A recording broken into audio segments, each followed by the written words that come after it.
Salut à tous, aujourd'hui je vais te présenter un trépied de voyage qui est juste ouf. Alors je te le dis tout de suite, j'ai quasiment pas trouvé de défaut. C'est vraiment un trépied qui je trouve est très bien conçu de A à Z et je vais t'expliquer pourquoi. Mais avant tout, c'est important de se poser les bonnes questions. Qu'est-ce qui fait un bon trépied? Eh bien pour moi, un bon trépied ça va être quelque chose de léger et compact que je vais pouvoir emporter partout et surtout installer partout sur n'importe quel type de terrain. Il faut que je puisse le déplier en quelques secondes et surtout avec une très grande rigidité, notamment en vidéo où on va rechercher quelque chose de très stable pour pouvoir mettre des sliders ou autre type de setup. Quitte à y mettre le prix, j'ai besoin d'avoir un trépied qui soit le plus polyvalent possible et sur lequel je puisse compter. Je pense que ce Hypebeat Travel Tripod est le trépied parfait pour toutes les personnes qui souhaitent avoir un trépied de voyage haut de gamme. C'est un trépied qui vient tout juste de sortir sur le marché. Moi je l'ai reçu en avant-première il y a un mois. Je vais te dire ce que j'en ai pensé dans cette vidéo. Alors c'est vrai que si tu fais de la photo, de la vidéo, des déplacements, eh bien tu vas pas vraiment avoir le choix, il va te falloir deux trépieds. Un pour du studio et un deuxième pour tes déplacements. Et jusqu'à aujourd'hui, je pense que le trépied, la référence du trépied de voyage, eh bien c'était le Travel Tripod de chez Peak Design. Et franchement, j'ai pu essayer les deux, ce Hypebeat le dépasse en tout point. Alors déjà, j'ai jamais vu ça, le trépied il est livré dans cette très belle boîte, on déballe ça tout de suite.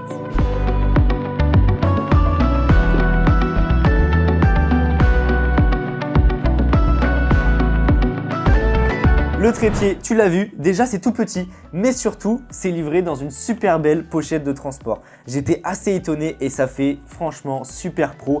Sur le dessus, une grande poignée qui est toute en caoutchouc, signée Hypebeat, et puis surtout une grande bandoulière. Et cette belle bandoulière, d'ailleurs, on a la possibilité de l'enlever à l'aide des petits scratchs. Et tu vois, hop, il te reste plus que la pochette. Et ça, voilà, c'est tout petit, ça se glisse dans n'importe quel sac, je pense.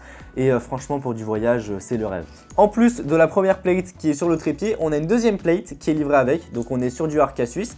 Celle-ci est beaucoup plus grosse avec deux vis Kodak pour pouvoir mettre des plus gros setups comme des téléobjectifs, des grosses caméras, enfin tout ce qu'on veut. Le trépied, le voici. Alors ma première impression quand je l'ai vu, franchement, ça a été waouh. La qualité de fabrication, elle est juste excellente. J'en ai vu des trépieds de voyage, bas de gamme, moyenne gamme. Et là, en termes de qualité de fabrication, de conception, on est quand même un cran au-dessus. Tout le trépied est en carbone et aluminium. Il n'y a pas de plastique. Enfin, si, il y a une petite pièce en plastique, je te la montrerai tout à l'heure. Mais en fait, il n'y a pas eu de compromis sur ce trépied. Le trépied, il est tout petit. Tu vois, en épaisseur, ça doit être la même chose qu'une petite bouteille d'eau. Et comparé à la paume de ma main, c'est vraiment minuscule. Alors, il mesure 44 cm de long pour 1,2 kg, ce qui est extrêmement léger pour sa rigidité et ses capacités.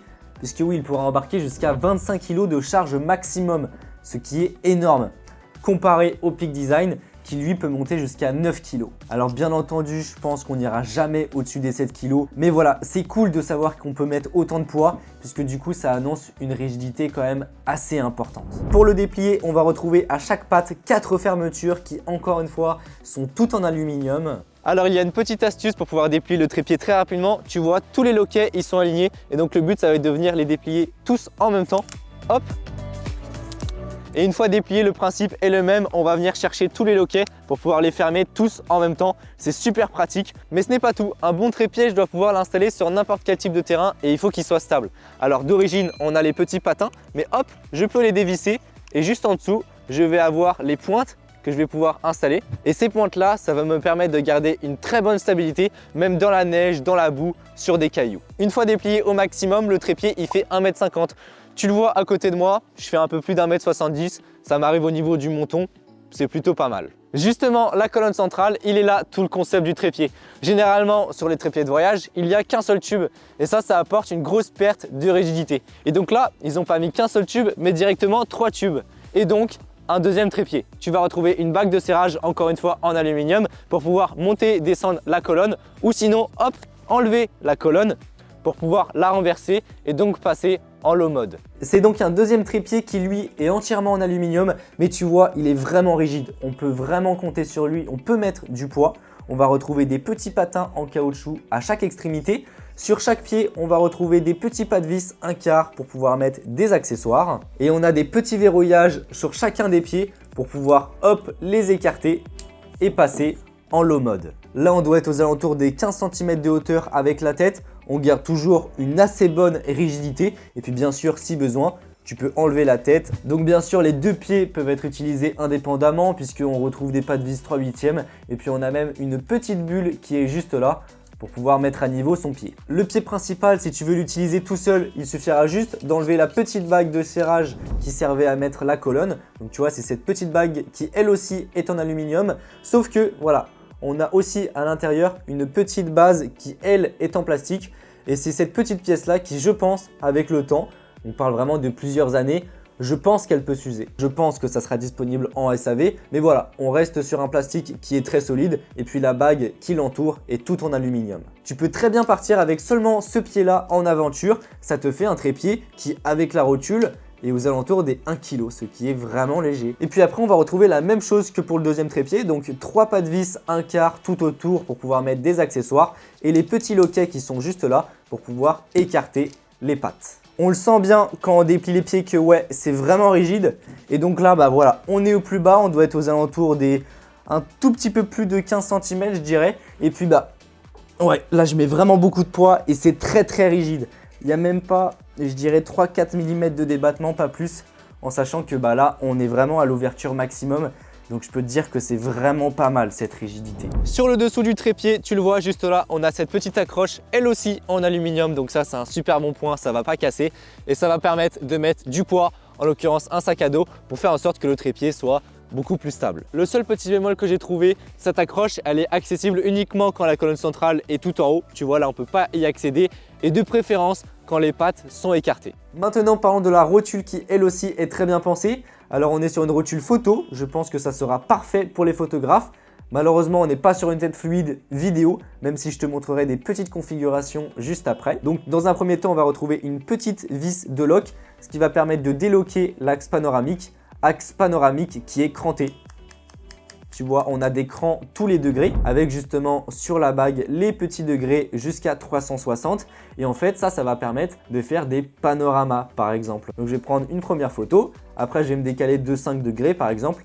1, 2, 3, 4, 5. Je prends une deuxième photo. 1, 2, 3, 4, 5, troisième photo et ainsi de suite. Voilà, donc ça a l'air assez pratique. Maintenant, à voir ce que ça donne sur le long terme. Au bout de 6 mois, est-ce que vraiment ça m'a été utile ou pas du tout? Ensuite, on va retrouver un deuxième lock pour pouvoir libérer la petite rotule. À savoir que forcément, on peut prendre des photos et vidéos en vertical. Maintenant, parlons du dessus, des plates. Déjà, on va retrouver une petite bulle pour faire le niveau. Et puis après, les plates qui sont juste là, on va être sur un système Arca Suisse. Donc pour faire simple, c'est un système universel. On va avoir le Manfrotto et puis l'Arca Suisse. Le système Arca Suisse, ça prend aussi une très grande place. Tout ce qui est Ronin, les trépieds de voyage, les systèmes Peak Design, voilà, tout ça, ça va être des plates en Arca Suisse. Donc pour pouvoir déloger la plate, on va retrouver simplement un petit système de loquet. Tu vois, le petit rebord vient se soulever et ça va nous permettre de retirer la plate. Donc voilà, on a la petite plaque d'origine, on a la deuxième aussi d'origine qui est compatible. Tu vois, ça se met très simplement. J'ai aussi ma cage small rig, et bien pareil, même système, hop, ça vient se loquer. Tu vois, ça ne bouge vraiment pas. Mais ce n'est pas tout, la tête ne s'arrête pas là puisque le but d'un trépied de voyage, c'est qu'il soit le plus polyvalent possible. Et quand tu es en voyage, eh bien, tu vas shooter avec ton appareil, mais aussi ton téléphone. Et donc, il est où le support téléphone? Il est dans la tête. Tu vois, juste là, tu as un petit carré. Eh bien, il suffit de le soulever, il est aimanté. Et puis, hop, tu le soulèves. Voilà, on a le support téléphone qui apparaît. Même les téléphones les plus grands peuvent passer. Donc, un 14 Pro Max, ça passera sans problème. Hop, tu vois, ici, j'ai un 11 Pro.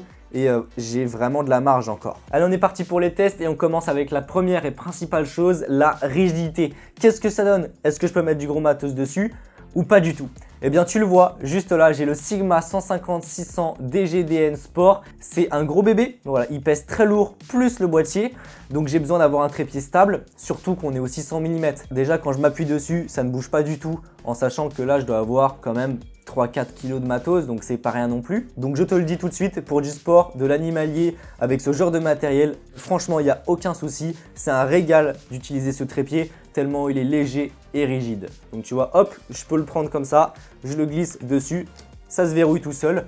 Alors, il faut quand même verrouiller un peu plus fort puisqu'on est quand même sur du matos lourd, mais en soi, ça le fait tout seul. La tête d'origine, elle est très bien, mais comme je te l'ai dit, c'est une tête photo et pour faire de la vidéo et du suivi, c'est pas du tout adapté. Il te faudra une tête fluide. Et pour moi, le combo parfait pour aller avec ce trépied, c'est la iFootage Komodo K5. C'est celle que j'utilise maintenant depuis plus d'1 an. C'est une tête vidéo, donc fluide, mais ce que j'aime bien, c'est qu'elle est ultra compacte, très légère. Et pour aller avec ce genre de trépied pour du voyage, c'est le top. C'est le genre de config qui, je pense, je vais utiliser le plus souvent. Regarde la taille que ça prend, c'est juste tout petit, tout léger pour de l'animalier, du reportage et tout ça. Franchement, on ne peut pas rêver mieux. On va terminer avec le test ultime. Est-ce que je peux utiliser ce trépied avec mon slider iFootage plus une rotule vidéo et mon boîtier? C'est le genre de setup que j'ai l'habitude d'utiliser pour la réalisation de mes vidéos. Ça demande énormément de capacité au trépied puisque le slider, il faut qu'il reste droit pendant son mouvement. Je déplace le slider, la bulle n'a absolument pas bougé et si je donne des à-coups, il n'y a quasiment pas de débattement. Hop, même chose de l'autre côté. Bon bah c'est parfait, je vais pouvoir embarquer mon slider avec ce trépied sans avoir à me trimballer un gros trépied vidéo. En conclusion, ce trépied, franchement, il est génial. Super rigide, ultra léger, rapide à installer. Niveau qualité de fabrication, c'est le top du top, hein. Tu l'as vu tout au long de la vidéo. Il n'y a quasiment rien qui est laissé au hasard, rien n'est en plastique à part la petite bague. Par rapport au Peak Design qui est plus cher, ce IP il est bien meilleur. Il me semble qu'au niveau des tarifs, on sera à 300 € pour le lancement et pour les périodes de Noël, il est à 250 €. C'est un super prix pour ce trépied là. Et après, plus tard, on sera aux alentours des 400 € je pense. N'hésite pas à me dire ce que tu en penses toi aussi dans les commentaires. Sur ce, si cette vidéo t'a plu, n'hésite pas à mettre un pouce bleu, à t'abonner si tu souhaites avoir plus. N'hésite pas à me suivre sur Instagram et à partager cette vidéo. Et puis on se retrouve pour une prochaine vidéo. Allez, salut! Salut à tous, les fêtes de fin d'année approchent. Et si tu es à la recherche d'idées de cadeaux ou d'accessoires, on se tomber sur la bonne vidéo. Et aujourd'hui, on va voir un peu plus de 15 vidéos d'accessoires qui vont venir accompagner ta caméra ou ta GoPro. J'ai essayé bien sûr de trouver des accessoires pertinents. Moi personnellement,